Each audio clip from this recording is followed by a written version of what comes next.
Recently, I've been sent a few videos claiming that a coffee cocktail called a Carajillo is the next espresso martini. That's a big claim. The espresso martini is one of the most popular cocktails in the world, and rightly so.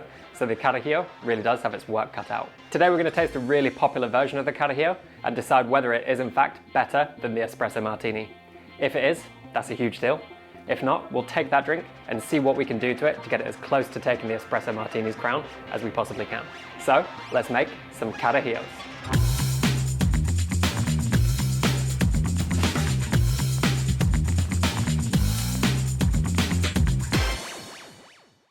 So what exactly is a Carajillo? Essentially, the backstory goes that people would add a little bit of alcohol to their coffee, either a spirit or a liqueur, in order to give themselves courage. And when you loosely translate the word courage, it becomes Carajillo, hence the name of the drink. So the Carajillo kind of reminds me of a drink called a caffè corretto from Italy, where they'll correct the espresso by adding something like grappa or another spirit or a liqueur. And this gives essentially a 2-ingredient drink, and the Carajillo is just the same. Usually 2 ingredients, but you do get a lot of kind of regional variety depending on where you drink the drink. You might get variations which are a bit more elaborate, where they flame the alcohol to reduce the ABV slightly. You also get a hop variation, which is completely different. And you can also see garnishes such as citrus or spice on the drink, adding a kind of new level of complexity to the drink, which can help, might be completely different, but today we're going to explore that. So today we're going to be tasting what seems to be the most popular version at the moment, which keeps being sent to me, which is espresso and liquor 43, served over a little bit of ice. And I've actually seen this called a 2-ingredient espresso martini, which I'm a bit skeptical of. It contains espresso, but beyond that, they're very different drinks. And we're going to find out whether this exactly is the next espresso martini. So the original Carajillo is essentially often a layered drink with liquor 43 underneath, which is a blend of 43 different herbs and spices. Kind of tastes like vanilla, spice, a little bit of citrus in there. Very sweet and quite a high ABV of 31%, with espresso floated on top, served over ice. Ice going in there first. And functionally, this is not functional. All the kind of liqueur sits on the bottom, all the espresso sits on top. So this is a pointless activity in layering it essentially. So you just want to give this a good mix. And the first thing I see is this is not an attractive drink. It's kind of brown and murky. The ice has melted quite a lot because you've got a hot espresso. So let's give it a taste. The Carajillo. Is this the next espresso martini? I honestly don't think so. Definitely not in this form anyway. The ice has kind of melted, so it's kind of jingling around. Looks like it's quite a high dilution because you've got so much of the ice melted, but it's not particularly cold.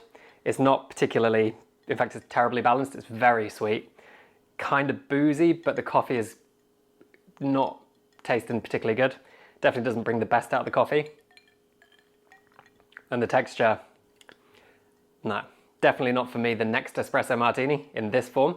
But I do have a few ideas on this. So with this drink, I've got a few problems with it, but I think a lot of those are addressed in my ultimate espresso martini template, things I learnt along the way with an espresso martini. And I think we can apply a few of those to this to really elevate it to the next level and get closer to that espresso martini. So the first thing we need to do here is to address the temperature. Now this is kind of cold, but it's now got quite a high dilution. And even then it's not that cold. Hot espresso, room temperature liquor 43, and ice doesn't yield a particularly cold drink. So we need to fix this, and I've got a couple of ideas. The first thing we can do is chill the liquor 43 by putting it in the freezer, because if you taste this, it's painfully sweet. The flavors don't come through as particularly natural. They come through a bit exaggerated and synthetic, even if they are natural ingredients. So if you think about ice cream or Coca-Cola, these things are served really, really cold. And then if you warm them up and taste them, they're just way, way too sweet. So I think bringing this down will make the sweetness more balanced. You get a little bit more of the clarity coming through from those spices and herbs in there, hopefully, and it'll just make a colder drink as well. So that's our first step. And then the second thing we need to address is the texture and dilution of this drink, which is not anywhere near an espresso martini. So first of all, I think these ingredients lend themselves to shaking nicely. This drink definitely doesn't have a great texture, whereas an espresso martini has an amazing texture. So by shaking it up, we can get that really nice kind of foaminess coming through. And also, I'm not going to serve it in this glass with ice because it is already going to be really cold. We're going to serve it in a frozen Nick and Nora glass. And then the third thing we need to address is the balance of this drink, which for me is just way off. It's just way too sweet, and I think we need a little bit of acidity in there and a little bit less sweetness so that the coffee can really shine through.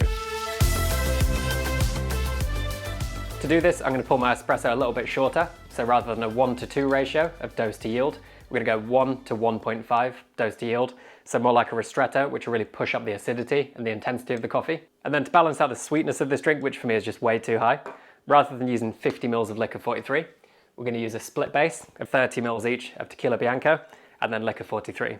But you could use pretty much any spirit for this, and in our kind of Carajillo base, this can be any spirit. Different bases, different spirits will add different flavor profiles and characteristics, but tequila just works really nicely, kind of ties in with the chocolate notes, a little bit of grassiness and the herbal notes, and just works really well with the Licor 43. And then finally, we're gonna add a few seasonings and garnishes to our drink, which will just elevate it to the next level and make it more harmonious.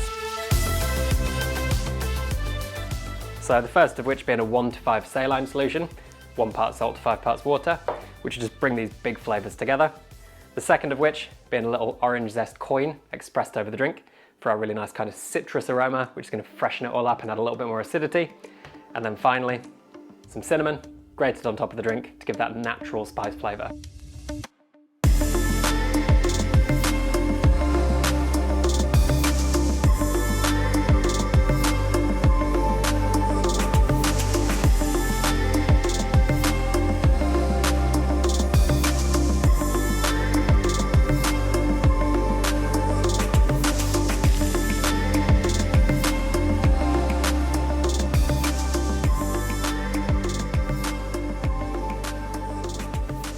Alright, so this is the upgraded Carajillo.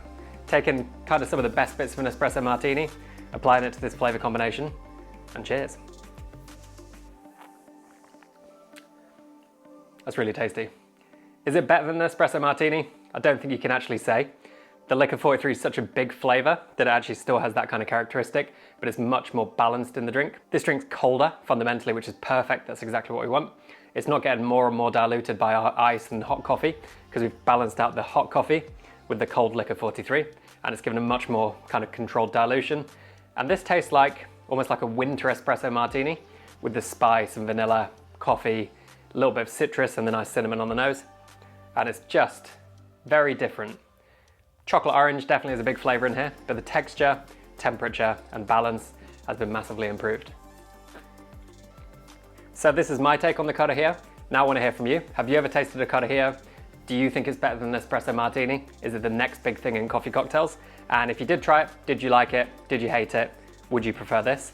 And what I recommend you do is if you make this version, you can compare it to an espresso martini using this recipe. And if this or an espresso martini becomes your favorite cocktail in the world and you just can't stop drinking them, you can have lots of leftover espresso pucks, which I'll teach you how you can use here to make a delicious liqueur or syrup.